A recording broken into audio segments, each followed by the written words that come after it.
But that cognitive reframing is so powerful. And when I speak to like middle schoolers, just so that they can understand it a little bit better, I tell them, Yeah. let's say your thoughts are like, let's say there's their jelly bellies. Let's say that you have a strawberry, grape, whichever flavor you like, and then there's that booger flavor. And you tell yourself, you know what? If you're eating that booger flavored jelly belly, what are you gonna do? And they're like, I just spit it out. And I'm like, yeah. So what do you do with the booger flavored thought? I spit it out. Boom. Magic. You can do that. Just eliminate it just like that. So I always like to use like little analogies that are a little bit simple. You say booger, it's funny because kids are like this, are like, booger. Somebody say booger? What? Booger? What kind of boogers?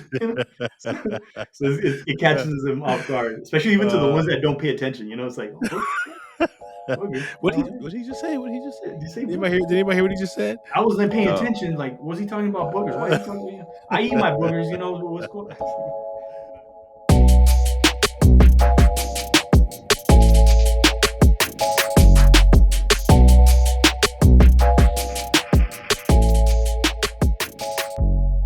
Welcome to the Taking Off the Mask podcast. My name is Ashanti Branch, and I'm really glad you've joined us.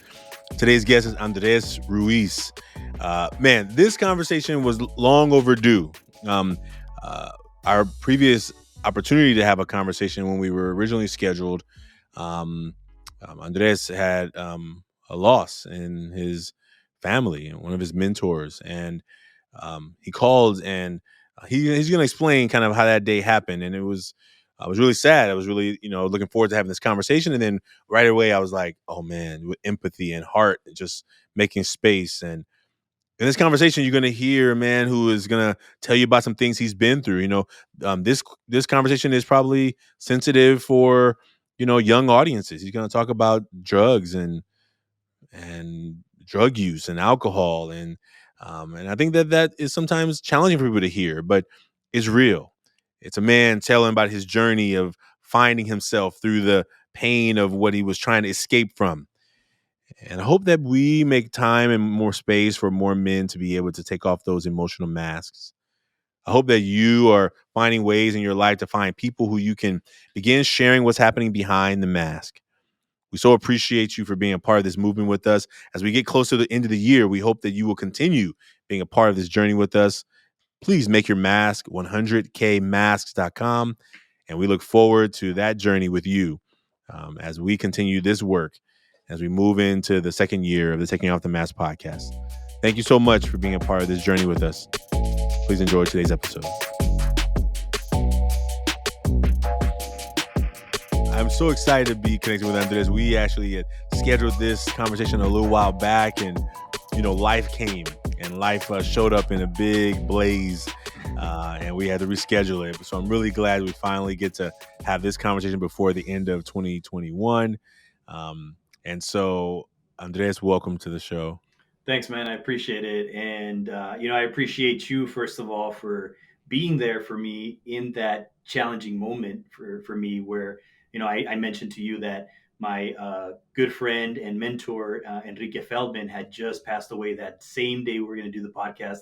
I'd say 30 minutes before I was going to do the podcast. And I was just so heartbroken. I just could not even think, and I called you, and I appreciate you holding the space for me, another man holding the space for me when I was dealing with some challenging moments with my emotions. And you held the space for me, man. I love you for that. And, you're just there, man. And right at that moment, I just didn't know what I was going to do. And you just told me, it's all right, man. I'm holding the space for you to cry. And I just broke down crying, man. And it felt good to cry, especially just in that moment. So, I just want to say thank you for being there for me in that moment, man. I really, I just love you for that, but like, I really do. Thanks, man. Man, thank you. Thanks for letting me do that. I know sometimes, as men, we can be like, no, I don't need, I'm good.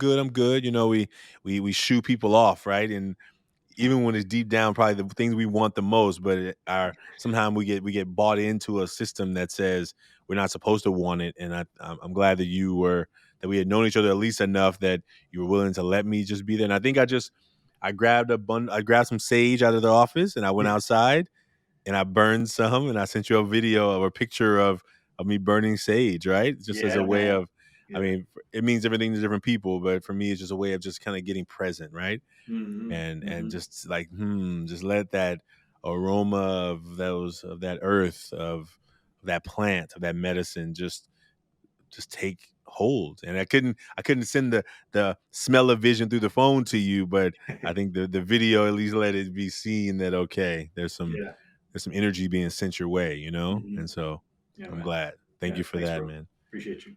And thank you for sharing that. I think, a lot of times also, you could have just been like, hey, I can't make it. I got something came up, but you let me in, right? And it's one way of really knowing that we get to connect deeper, right? And you know Yeah. what let me, why I let you in is because you have let me in into your world where you're not ashamed to share what you've gone through. And I knew that I was in a safe space. You're a man that is emotionally intelligent, that is aware of his emotions, and is aware that it's okay to cry. It's okay to be vulnerable and say, you know what, man, I'm not okay. And because you were that person, and I already knew you. I haven't really talked to you too many times, but I feel like I can trust you with more of my personal things than I would do any family or friends, because you give me that safe space, and because you're in this personal development type of work.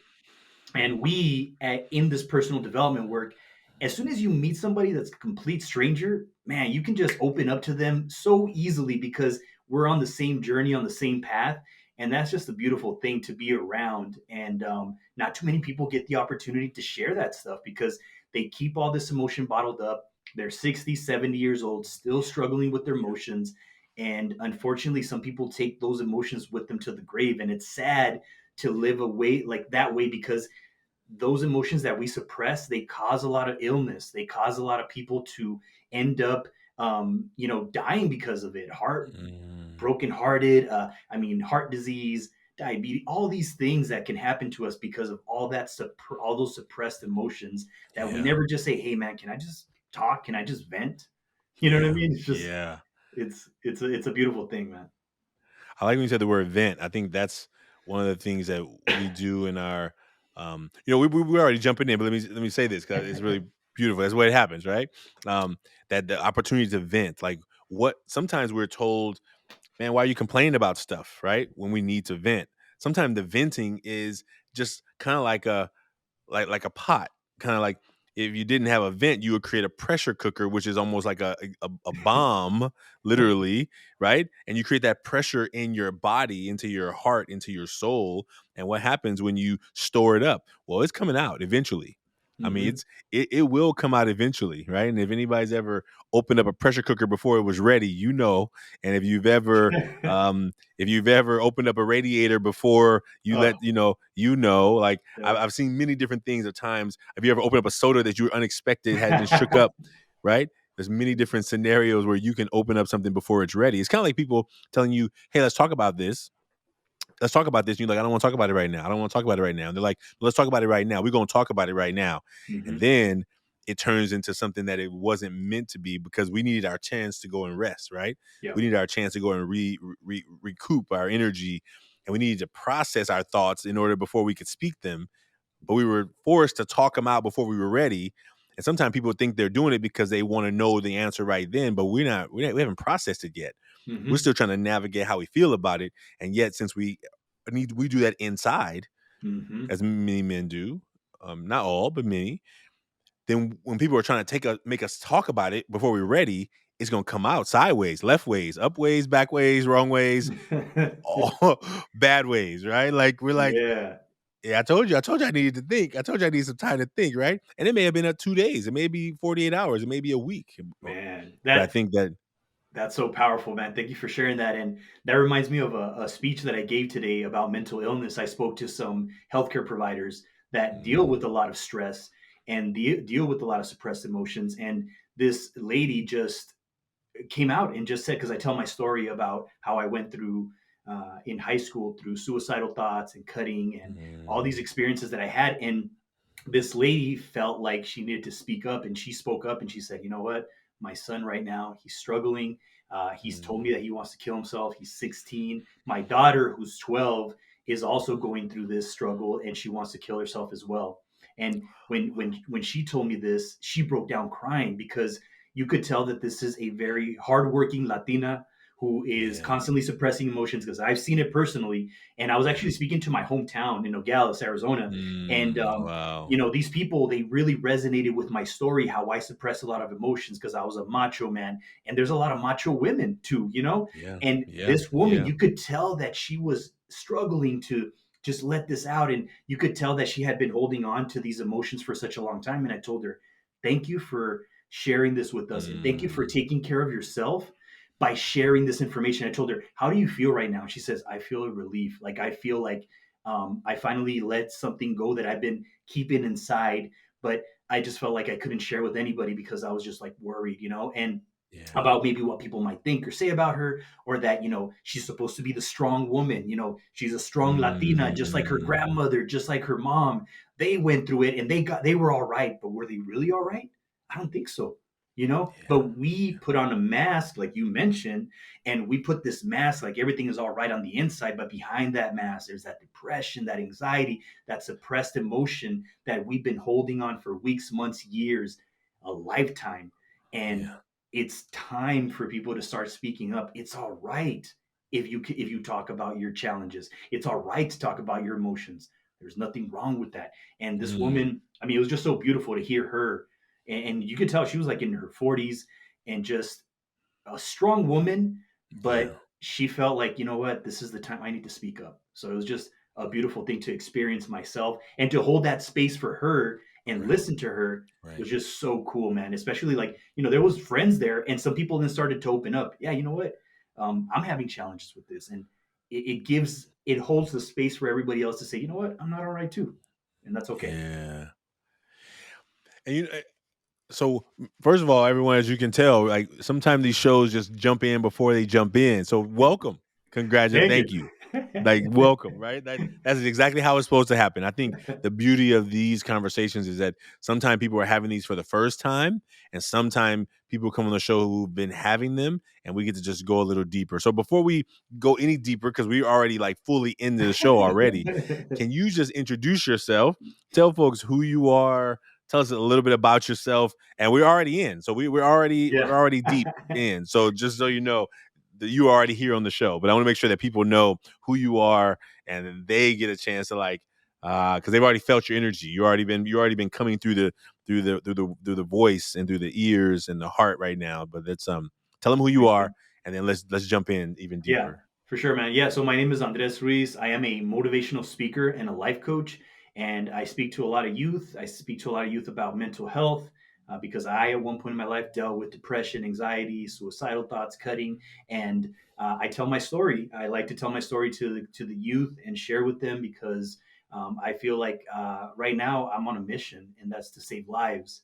And so that right there, that's who I am, man. I'm just a person who's trying to, make help these young lives, so that, we don't have any more casualties by suicide, or any type of self harm or anything like that. So, I'm plain and simple. I'm here to save lives. Man, thank you. And I guess this is not really an interview, so I think we're gonna make our mask. But I would love to at some point either come back to this or we can start with this. Like, when did you get to a place where you could tell that story? Like, I think people who are in that place in life. I mean, I guess one of the maybe even a precursor to when you could talk about it. How did you get out of it? How did you break free from those thoughts and feelings? And I think that as I watch more content that gets produced out there, I gotta be careful, right? Because when you start watching videos of these things happening around the world, which and they're happening all the time, the algorithm will send you more of them. And I start to wonder, is it happening more often or are we just learning about it more often? I don't know the answer to that question, but I guess I'll ask, just changing the format a little, like, how did you and maybe the mask will be maybe we should do the mask first and then come to this question, but you tell me how you want to do it. Um, like Either way.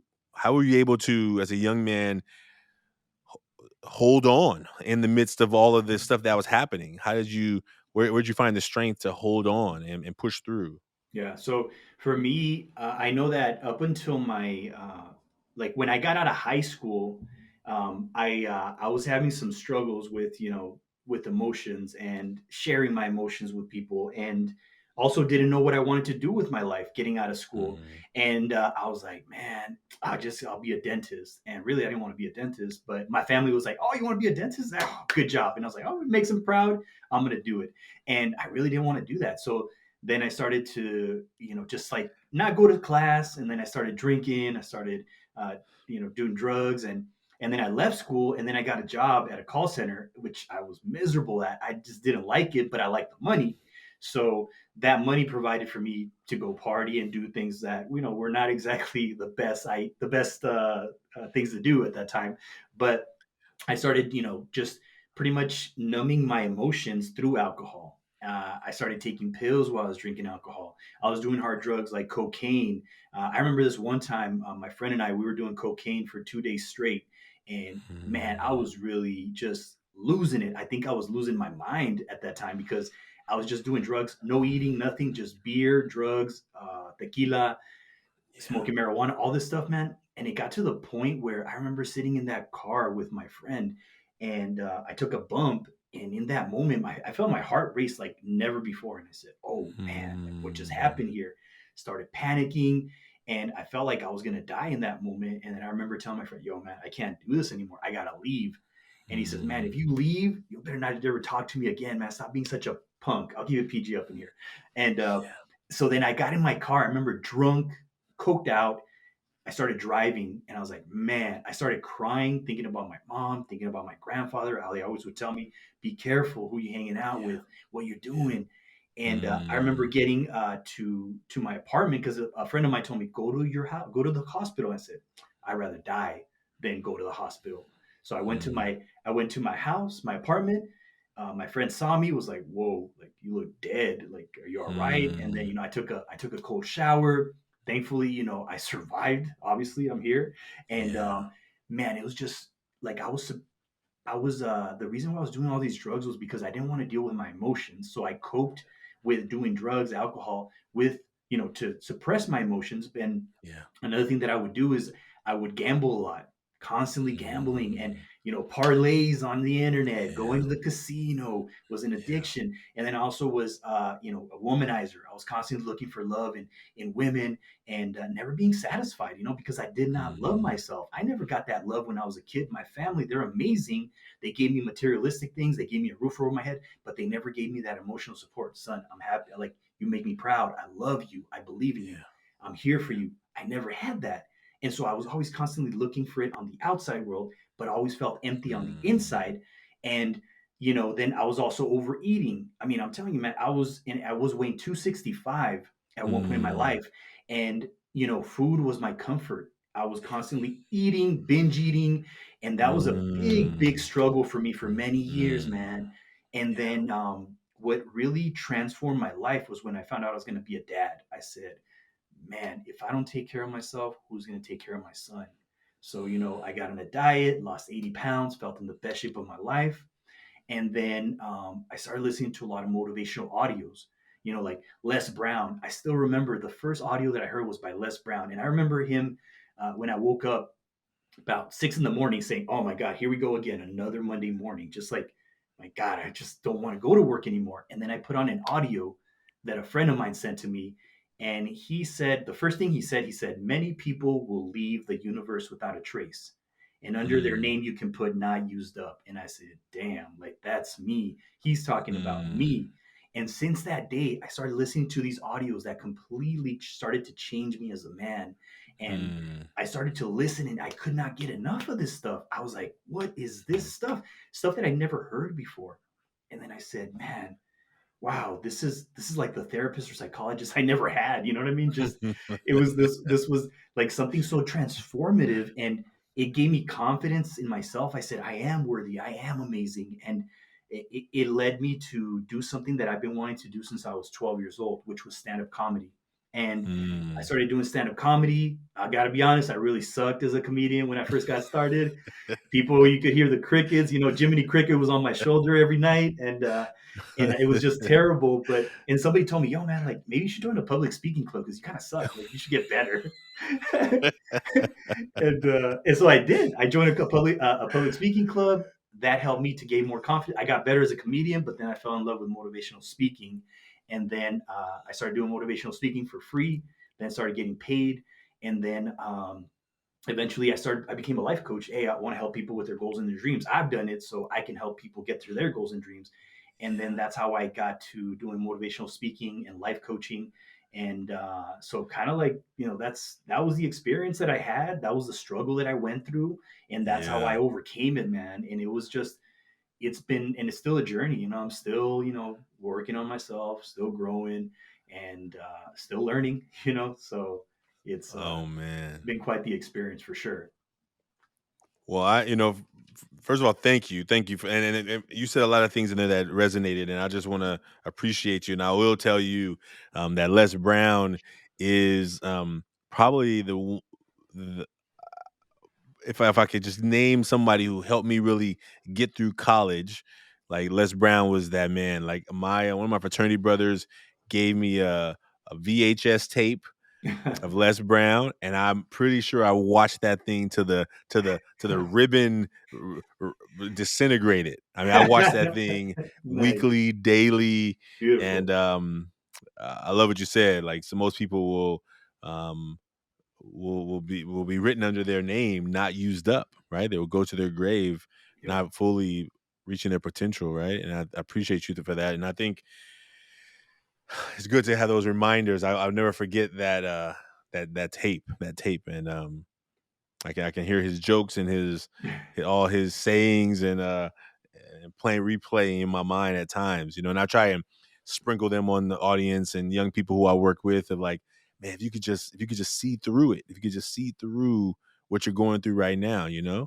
Yeah. thank you for that, man. And I Yeah, for sure. and and I think that one thing I'm excited about is that I appreciate you being really transparent, and I think that sometimes those stories for some people, like the woman who found inspiration in your story to then share about her children and what they were going through, right? To recognize that if she recognized that she could do something possibly right now different that could let them find a way out like you found a way out, right? Because sometimes parents think that because they've did the best they could that there's no more they can do. But sometimes it's just like trying new things. It's doing things from a different angle. It's Hmm. just trusting that the seeds you planted, that whatever the belief you believe, whatever higher power that you have, you hold on to, is that they're gonna water those seeds, and at the right time, those seeds are gonna get sprouted. But we know that sometimes um, doesn't happen, and I'm thankful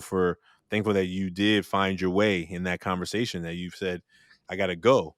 And how many people out there have gotten out of the car when their friends were heading on downhill fast, Hmm. right, Yeah. with no brakes, and you saw it and you found your way out of the car. And so I appreciate you for having the courage, because that peer pressure is powerful. We tell parents in our work, and our definitely teachers, that influence is subtle and is powerful, Hmm. right? Like, Yep. people are not going to drive you off track. They're not just going to make you addicted to drugs. They're going to be like, hey, you want to hang out with us? Hey, you want to try some of that? Hey, we got to give you some of that. Hey, and it becomes subtle and powerful. And you look up, you're like, what the heck is happening here? How did I end Hmm. up here? I was Yep. a good kid. I was in good spirits. I was a good person. Yep. And now I'm in a place that I didn't plan to be in, right? And it was because you didn't see it coming. Sometimes you didn't even know it was coming towards you. So, Yeah, man. man, I think without even seeing the mask, we're already in the mask, and so let's do it because I imagine it's only just going to add value to the rest of this conversation. And so we invite the guest to decide, do you want to go first, or do you want me to go first? um and yeah, and then we'll do the mask, and I think the conversation which is already fully engaged, it's Yeah. going to keep going from there. Yeah. Yeah. I mean, I'll share first. That's cool. You want to go first? Okay, so Yeah. just do the front, and then I'll do the front, and then you do the back, and then the back. We'll Okay, do it like that. Yeah. cool. Or if you feel called to do Let me. both. Oh, no, that's cool. I can just let me just cover the back here. So Okay. Right because on. I got them in the front and like so right here. Yeah. There you Yeah. go. So I got the front is positive, energetic, and hardworking. So, Mm, a lot of people see me as a positive person. I'm always putting out content out there, to help out people. When I see people, I greet them, with a smile, with some energy, and yeah, and energetic. I mean, I get energy just by helping people, motivating people, and hardworking. I just love what I do, so yeah. it's not even work. I just feel like this is something that is just comes so easy because I love it so much. Yeah. Man, I'm just excited to wake up and be like, man, I get to do this. Like, I'm so thrilled to just be able to speak and coach people. And I mean, I'm just living in my purpose, man. So when you find that purpose, when you find that love, what you love to do, man, it's just Mm. so amazing to wake up every day and just be excited. I'm just so grateful for that. Ooh, beautiful, man. Beautiful. All right. So I was gonna try. I have a card here too, so I'm gonna just fold mine back, and I'm gonna. This is uh, this Mm, is the front. So the words are all written in different directions. So nice, passionate and caring and hardworking. nice.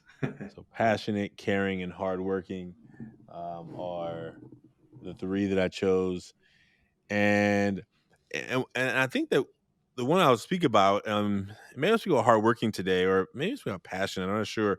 The one that's standing out to me right now is probably hardworking because you also said hardworking, and I think what I found is that I'm super like passionate. Being very passionate about the work I do makes me work so hard, and it doesn't feel like work until it feels like work, right? Hmm. And it often happens when I find myself like not taking care of myself enough, right? Hmm. And I think that people talk a lot about self care, and I think that self care sounds really good and sounds really um, like a good thing to do, and it is. But it's hard sometimes. It's hard to slow down enough and figure out if you take your foot off the gas that things will still be moving forward. And it takes sometimes it takes a lot of thought to be like, but the only reason I got here is because I've been working this hard, and maybe just learning how to work smarter too, right? Like, what does it mean Yes. to work smart? I'm positive that I charge this bad boy up so much more than I ever charged myself up. Like, I Yep. mean, this thing Yep. gets to Yep. a half a bar, and I'm like looking for a plug. I gotta plug this thing in. I gotta plug this thing in, and I Yep. will be running on fumes. My personal self, I can feel fumes, barely letting me kind of keep moving. Like, you know, being falling asleep on the freeway, right? Like silly stuff. Like, what are you doing? Like, you would Hmm. never let that happen to I would never let that happen to my phone. Like when it Yeah. happens, I mean, I get 20% and I'm like freaking out looking for like, you know what I'm saying? Like just the amount of energy I put to charge a device and I don't do it Mm, to myself makes it sometimes wild. And because I'm so passionate about it and it doesn't feel like work, all those things are true. And also I think it's important for me to be mindful of, okay, where does the serving others begin not to be a service of yourself, not mm. to be the word passionate, the root word passionate. I just recently learned about this. The root word is suffering. Mhm. The root word of passion is suffering and pain, because the Wow. other side of that suffering and pain, to go after what you're passionate about, is gonna bring on some suffering and pain. Yep, yep, But absolutely. the other side of it is this thing that helps you come alive, right? Yep. And I think that most people probably, I won't say probably, but I'll use probably as a qualifier, probably don't go after what they're passionate about because of the suffering that it may take. It may be a financial suffering that you're going to do what you're passionate about, but you're not going to make the money that you believe you want to make or that you Mhm. feel you should make. Yep, Maybe it's going to be an emotional suffering where you're going to have to fight against the systems that are at play in our world. Maybe it's yep. going to be a familial pain where you're passionate about something, but your parents are telling you because you have this last name or because you are part of this family, you have to do X, Y, Z. Mhm. Yep. And I think that sometimes that is a detriment to. a young person's ability to be their own individual selves. Absolutely. And it's also, I'm clear that no one made me leave engineering to become a teacher. But Hmm. I remember the internal fight it was to be like, Oh, why would you do that? can Why would you imagine. sacrifice that? So anyway, that's the front. That's the front. Yeah, that was pretty. Thank you for Yeah, sharing your yeah, for front. sure. And Yeah, I love what you talked about self-care, man. And I know for me, self-care was something that I struggled with for many years. And when I started doing my morning ritual, which I actually even wrote, I was so inspired by my morning ritual and how much it impacted my life that I even wrote a book about it called Morning Warrior Secrets. And nice. that that that morning ritual, man, is just me time. And some people think I'm crazy because what I like the way that I do it because I go to sleep Mhm. early. So I go to sleep like at 7:45, 7:50, but then I wake up at 2:45, which a lot of people are like, "You're crazy." And maybe I am crazy, but I'm crazy from about myself. But from 2:45 until 5 a.m., that's when I take care of myself. That's when I do my yoga. That's when I do my working out. That's when I take my cold showers. That's when I meditate. That's when I journal. And that's how I get my morning started to make sure that I'm taking care of me. And I also wake up that early because my kids, man, they were up like at 6, so I got to make that time,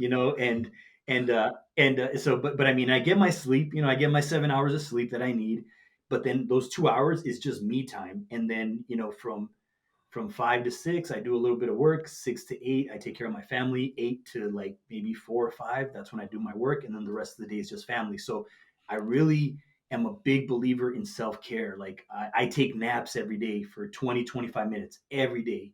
Like I got to take my nap. Mm, It may sound like an old man, but bro, it has helped me out tremendously.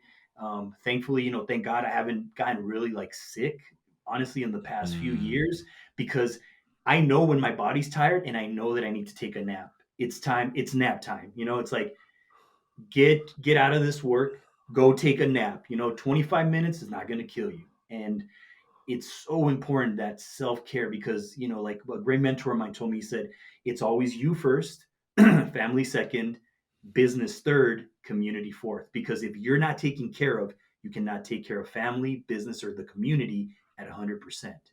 And that really stuck with mm, me for so many. I even put it in the book because I was like, yes, it's me first. It's like put on you that mask first in the airplane type yeah, of thing. that's right. Take care of you first. So for me, it's helped me out tremendously to make sure that I am taking care of myself because um, I'm important. I'm the most important person in my life. As selfish as that sounds, Yeah.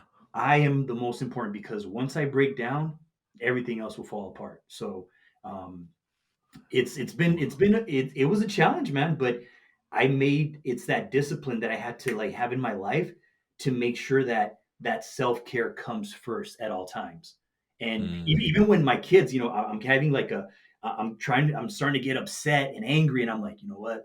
I need to go for a walk, or I need to take a mm, nap, or I need yeah. to eat, or whatever. I'm like a baby, It's like either I'm angry or I'm frustrated, whatever. I'm gonna go take that nap. You know what, man? Like you guys are really, I'm gonna go crazy, so I'm gonna go take care of myself first, because then I'm gonna go off on you. So it's like I don't want to go off on you, man. I don't want my ghetto side to get go come out of here. It's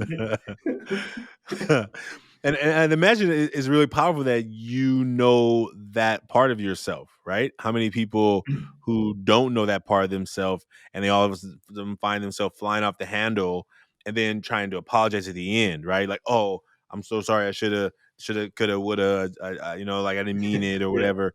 And knowing that it's like, oh, I don't even know my fail safe when it's like, oh, this my current level of resources to restrain me from acting in a way that doesn't fall in line with my values is about yeah, to break, and I don't even know it. But to know it's like, oh, okay, okay, oh yeah, I'm feeling something. Okay, I'm feeling activated right now. I'm feeling activated. Let me go take a breath. Let me go take a breath. Let me take a walk. Let me go get a cup of a cup of tea, drink, coffee, whatever I need to do to go rejuvenate. Well, and I think that's really powerful. Man, let's do the back. Let's go to the back 'cause I think okay, I think that I have a feeling that this is about to take off to another level, but Yeah, yeah, for let's. sure. So for the back of my mask, I put shame, anxiety, self doubt, and guilt. Actually, I put four. Mm, But so for me, shame is something that I've been getting better at. But from time to mm, time, I do have that shame of my past that shows up yeah, from time to time because I did a lot of shameful things that, I have shared some of my stuff, but then there's yeah, still some stuff that, I still struggle with. I have shame about, certain family. I have shame about myself, things that I've done. I was like, I can't believe I did that. Like, how could I? And yeah, and of course, it's somebody that I used to be that. It's like that. There's a song that says, "Don't let the past define what you are not now." And mm, it's yeah, so true because I'm no longer that person that did those shameful things. yeah, And yeah. the shame, man, is like has been such a big, just it would paralyze me sometimes from taking action. But now, I bring the awareness to Mm, wait, stop, and then say, "Hey, you're just a thought." Later, you're not my thoughts. mm, I'm not my thoughts. I am yeah, greater than that. I am yeah. worthy. I am That's right. amazing. And I am bold. And I have to stop thinking about my fears because that's selfish. So I have to start thinking about the people I will serve by overcoming this thought was just a thought of shame. So shame has been, a big has played a big thing in my life, and it comes shows up from time to time. But I've learned with all these tools that I have to overcome that shame by grabbing, and I call it the judge. It's the judge that shows up and taps Mm, me in the shoulder and says, "Who do you think you are?" And I'm like, "Oh, snap. Oh yeah, I remember you." And the judge is a thought, so I yeah, separate myself, Andres Ruiz, the amazing motivational speaker and coach. I separate myself from that thought, which is the judge, and I actually gave him a name. yeah. I don't want to say what the name is because it's a little X rated, So I let's just say that let's just say I call him Bob. I keep it PG. I'll call him Bob, and I tell Bob, "Wait, Bob, yeah, yeah, I'm not a thought. You're just a thought. So let Bob get up out of here and let it go." And so that Mm, is something that I do a lot with my clients is where I tell them, yeah. what are we going to name your judge? What is the name of your judge? Mm, And when he shows mm. up knocking on your door and telling you, hey, you're no good, you're worthless, That's just right. remember you're not your thoughts. And so that helped me out tremendously. The next one is anxiety.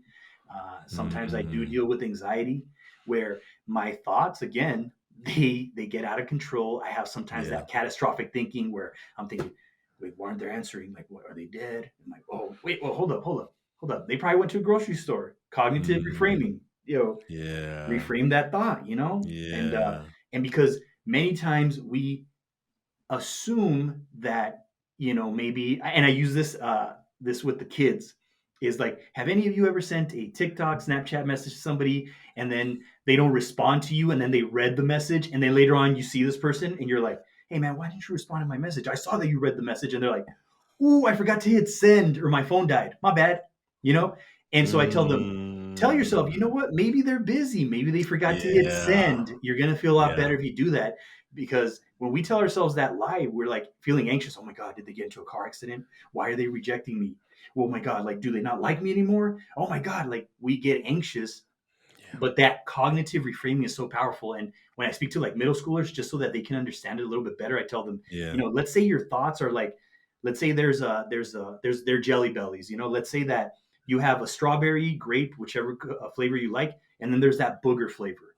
And you tell yourself, what? If you're eating that booger flavored jelly belly, what are you gonna do? And they're like, I just spit it out. And I'm like, yeah. So what do you do with the booger flavored thought? I spit it out. Boom, magic. You Uh, can do that. Just eliminate it just like that. So I always like to use like little analogies that are a little bit simple. You say booger, it's funny because kids are like this, are like, booger. Somebody say booger? What booger? What kind of boogers? So, it catches them off guard, especially even to the uh, ones that don't pay attention. It's like, oh, boogers. All right. what did he just say? What did he just Did say? you say Did boogers? anybody hear what he just said? I wasn't paying No. attention. Like, was he talking about boogers? Why is he talking? I eat my boogers. What's going on? No. So yeah. So just like anxiety, also self doubt. Thankfully, Yeah. with my coach. Just Mm. having my weekly sessions with my coach has helped me out tremendously to overcome this self doubt, because Yeah. having that conversation with that person and just wording everything that I'm thinking, I'm like, this is ridiculous. Oh my God, really? This self doubt, and just kind of like venting and just talking to my coach has helped me out tremendously. But Yeah. self doubt has been a big one for my clients, and I help them out a lot. And by helping them out, it helps me. I'm like, I'm coaching you, but you don't even know I'm coaching myself, man. So this Yeah. helps me out. And then guilt sometimes, with family. Sometimes I got a lot of work that I'm doing, to a lot of events I'm doing a lot, and I'm Yeah. not spending time with my Yeah. kids, and I'm like my wife. And so that's the guilt that I get from myself. Like sometimes I used to think I should be with my family when I'm working, and then when I'm with my family I'm thinking I should be working, and I'm like, wait, wait, wait. Mm. So I had to start and learn that family time is family time. Yeah. Work stays, that phone stays in the damn office. It's not going to come out with me. And then when I'm at my work, my family's like, yo, like, you need to get out of my office, because not in that way it sounds, but you got to go. I'm working right now. I'll see you in a bit. And that's it. And so Yeah. those are the struggles that I have, man. I mean, and thankfully with all these tools and the people around me, it helps me to overcome them whenever I'm dealing with these challenges. Oh man. So powerful, man. And I think, a lot of resonance there too. I'm gonna thank you. First of all, thank you for sharing that, and thank Yeah, you man. for Yeah. um there's a couple of them in there that are resonating. You're gonna see right here why. So here's the back of mine. Worry, fear, and let me see. There we go. Self Worry, doubt. fear, self doubt, and like I sometimes have to like just keep looking at these. Like I sometimes there's this activity that I just did in the woods where it was asking you to like um what things of yourself need to die, need to go Mm-hmm. away, need to be removed, need to be eliminated from your vocabulary, from your behavior, from your thoughts, your attitudes, your Yep. ideas. Like plucking that negative idea out and being like, what's happening? Like I think uh, comfort eating and eating a food addiction is one of mine. And when you spoke about it earlier, I was like, yep, that's mine too. Mm-hmm. Self Yep. doubt, yeah, that's one of mine too. The the shame of like, um, I made a bad decision as opposed to I'm a bad person.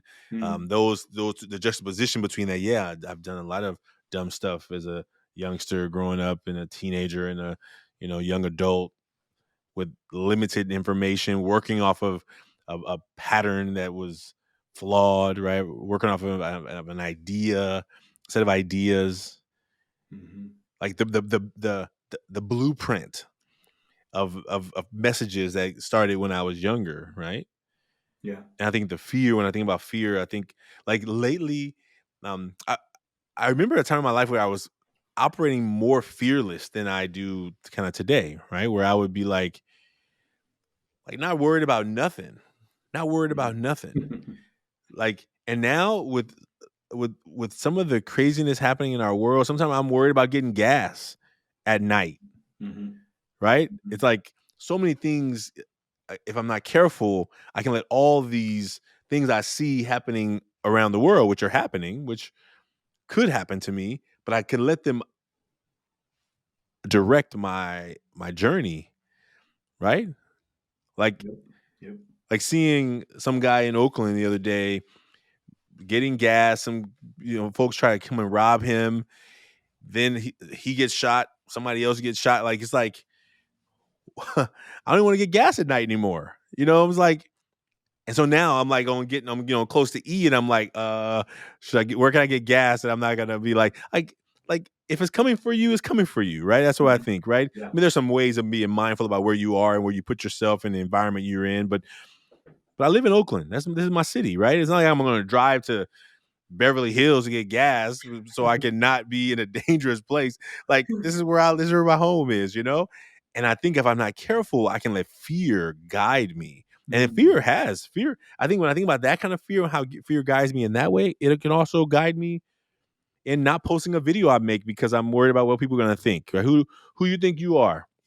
When you talked Hmm. about the like who the critic, the inner critic, right? I call him the inner critic, right? You called him the what you call him The judge. the judge, right? The inner critic was like, man, look at that background. That background looks so jacked up. Why are you don't post that video. Don't post that video, man. People are gonna be laughing at man, dude. You look at your hair. One of your locks is sticking out to the side. You can't post that video right there. Like I can find an inch on this whole screen right there in the corner. Look at that. The light is peeking through in the corner right there. Don't post that video. And I made it with the intent that it was going to help somebody. It was going to serve somebody well. And I have hundreds of videos in my phone that are still in my phone.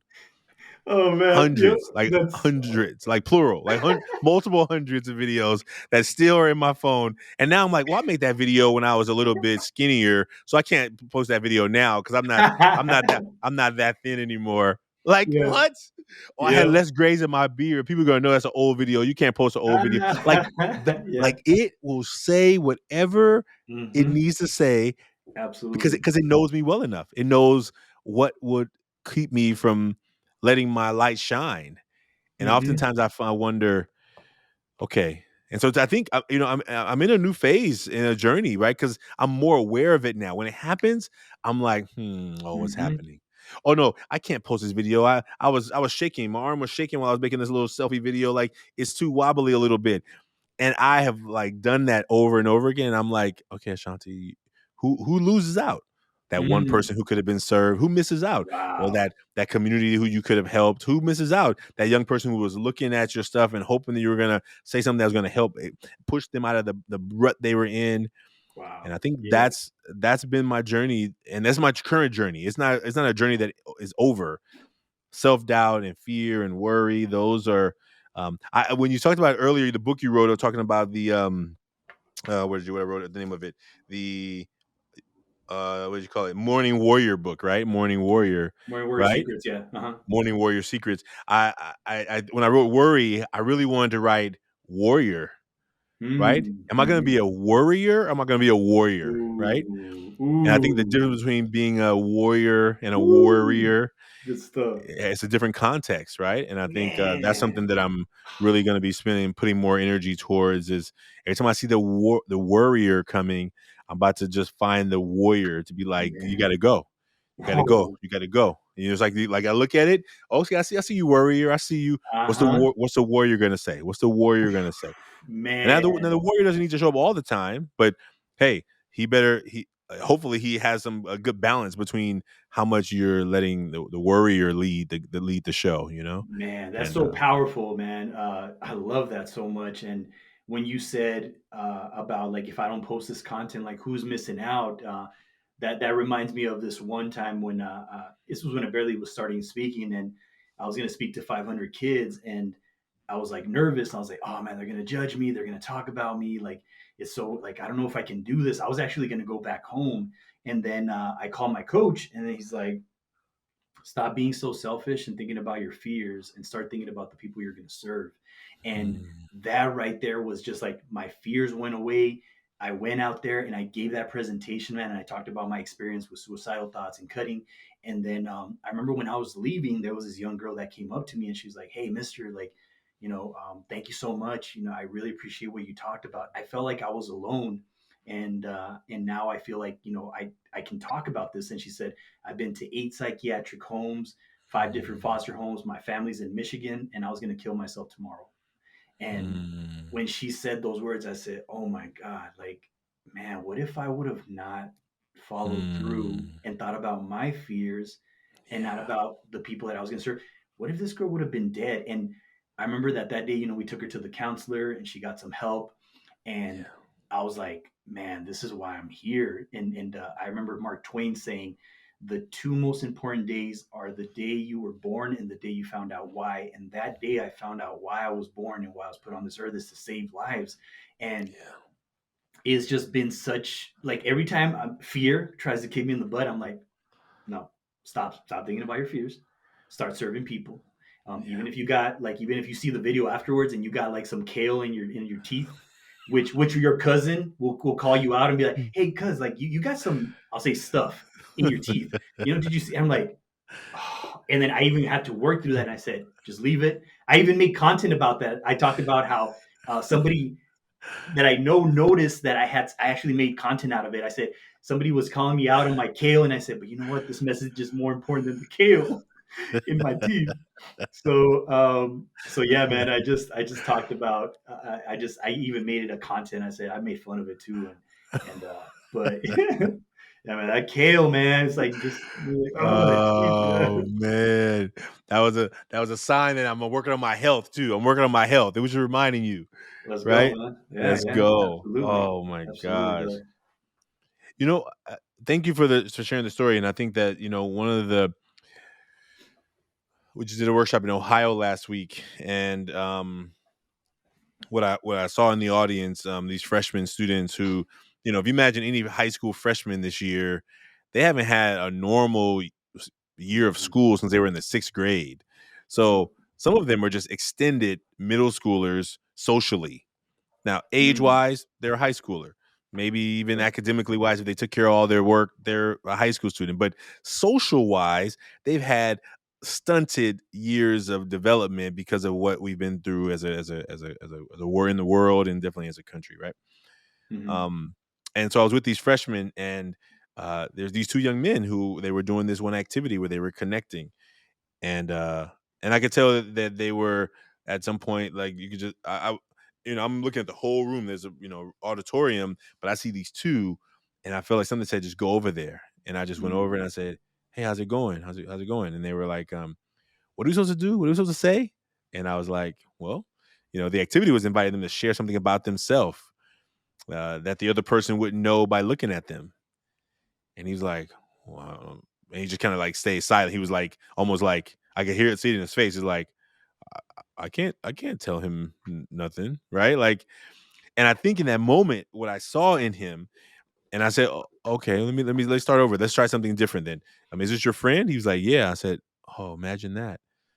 I said, "Imagine you having a hard time sharing something with your friend, right? Why is it so hard? Can you share why it's so hard?" And he's like, "Yeah, I just don't know. We don't talk about stuff like that." I was mm, like, "Yeah." yeah, man. And I asked his friend, I said, You got some stuff that you don't talk about with him?" He was like, "Yeah." And I said, "Imagine that. You two are friends, but your relationship is built on the story that you've designed from each other. And there's so much more beneath the surface that neither one of you know about each other. Mm, And maybe you're not ready to take the friendship to that next level. But what if you had somebody in your life who you could like trust that they could handle that you were going through real stuff too? At least right now, you just both know that you're both going through some stuff that you can't even talk about. yep. Like I honor you for just being willing to say that.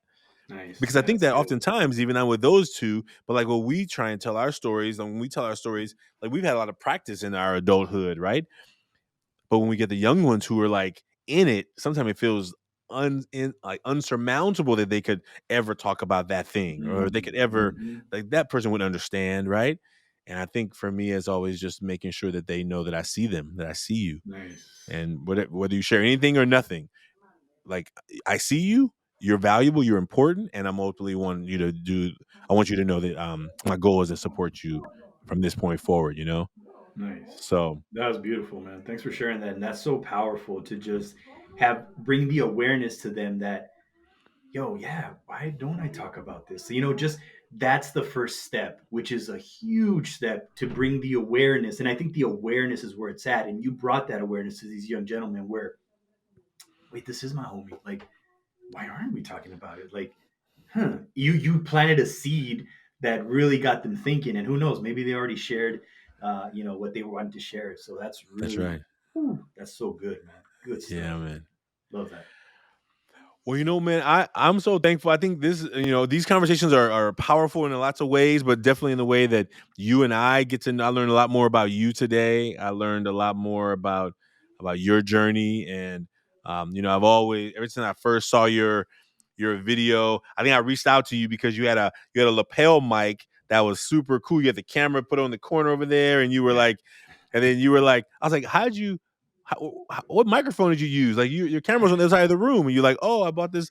And I remember that conversation kind of led. I was watching you when you were in the basement or somewhere talking to some students, right? Yeah, And I yeah. think I've been just watching you and your growth and your work. And thank you for the work you're Thanks, doing brother. and Yeah, continue to thank do. you, man. Thank you too, brother. Like I appreciate you, man. Like for real, it's so cool to connect with somebody that I've known you for a few years now. Quite, Yeah, but we've only talked here and there. But I feel like when we talk, we jam like we've known each other for years, man. And it's so cool to have that person in my life. So I'm really grateful for you, man.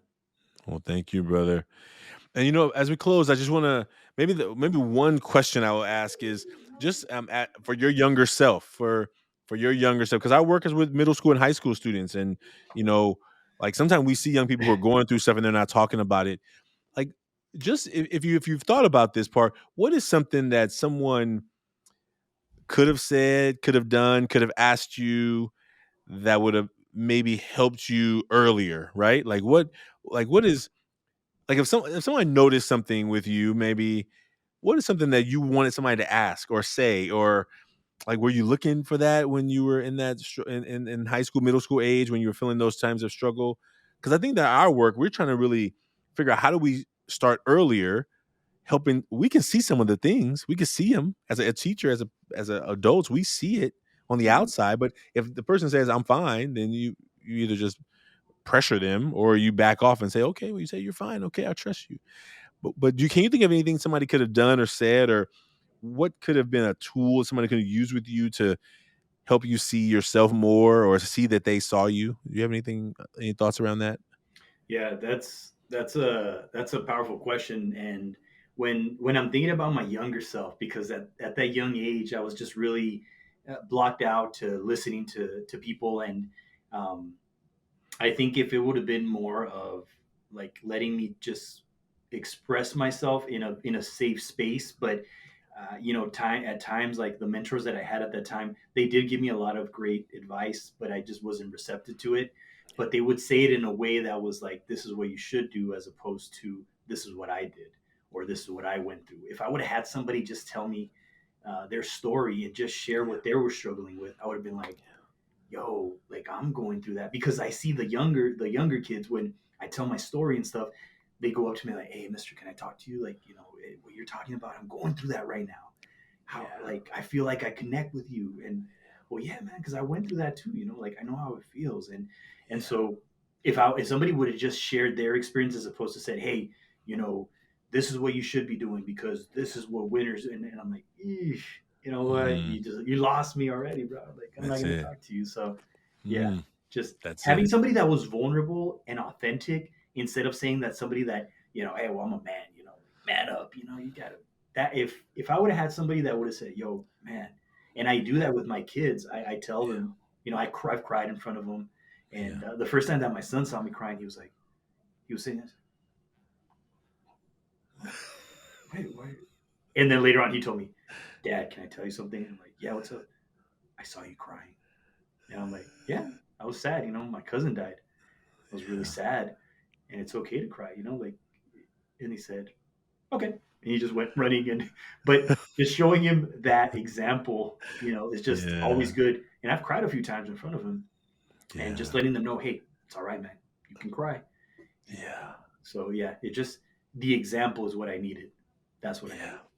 needed. Yeah, That's so huge. And thank you for doing that for him to know that okay, it can happen and it's real and it's human and it doesn't make me less than, right? yeah, yeah, To know that when I feel it, it's a human feeling and it's not a gender feeling. It's a feeling humans feel, and we need to navigate those feelings in healthy ways. So, brother Andres, I want to so appreciate you, man. Look, tell folks how they can either follow you to if you got something coming up soon that you want people to check out. Like, what are ways people would get in touch with you yeah, if they're inspired by the kind of work you're doing and they want to be coached by you or whatever that looks like. Will you just share folks yeah, for how sure, they can man. get in touch with you?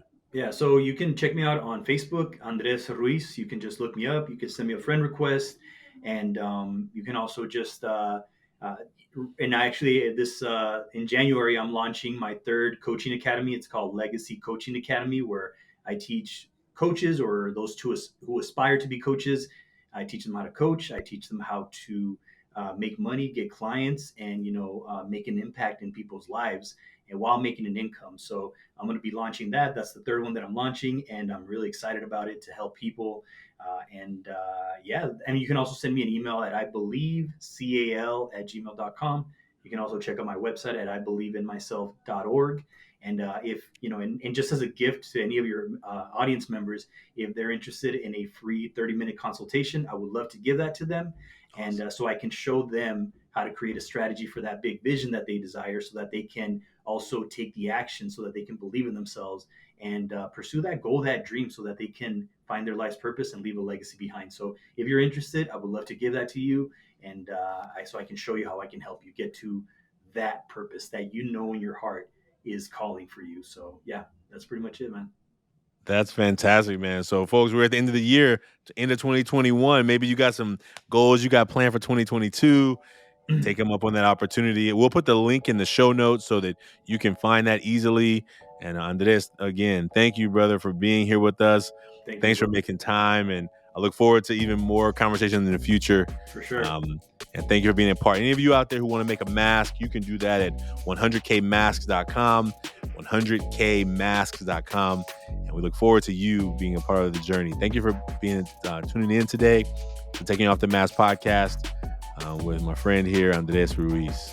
Take care, brother. See you Thank you, soon. brother. Appreciate you.